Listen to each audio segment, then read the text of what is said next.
अस्सलाम वालेकुम नाज़रीन, आप देख रहे हैं LSN न्यूज़ चैनल और मैं हूं हुमैरा इकबाल। हमने हमेशा ये सुना है कि सब्र का फल मीठा होता है, लेकिन अगर आप मोहसिन अब्बास हैदर से पूछें तो शायद वो कहेंगे कि गाली का फल और भी मीठा होता है। जी हाँ, पाकिस्तानी अदाकार और गुलकार मोहसिन अब्बास हैदर ने बड़ी ही दर्दमंदी से बयान किया कि उन्होंने अपने कैरियर के दौरान हर मुमकिन कोशिश की कि वो शाइस्ता रहें, इज़्ज़त का मुजाहिरा करें और अपने सीनियर्स की इज़्ज़त करें।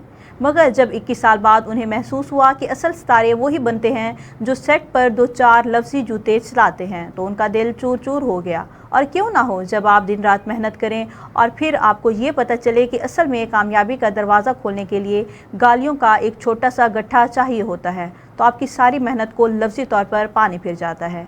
मोहसिन के मुताबिक, मैंने सोचा था कि मुहज़्ज़िब रहकर आपको इज़्ज़त मिलेगी, मगर हकीकत ये है कि अगर आप थोड़ी सी खटास शामिल कर दें तो आपको ना सिर्फ इज़्ज़त मिलती है बल्कि अगले प्रोजेक्ट में भी बुला लिया जाता है। ये तो बिल्कुल ऐसे है जैसे फिल्मी दुनिया का ये नया राज हो कि जितना ज़्यादा आप अपने हिदायतकार या साथी अदाकार को मोहब्बत भरी गाली देंगे, उतना ज़्यादा आपकी शोहरत बढ़ेगी।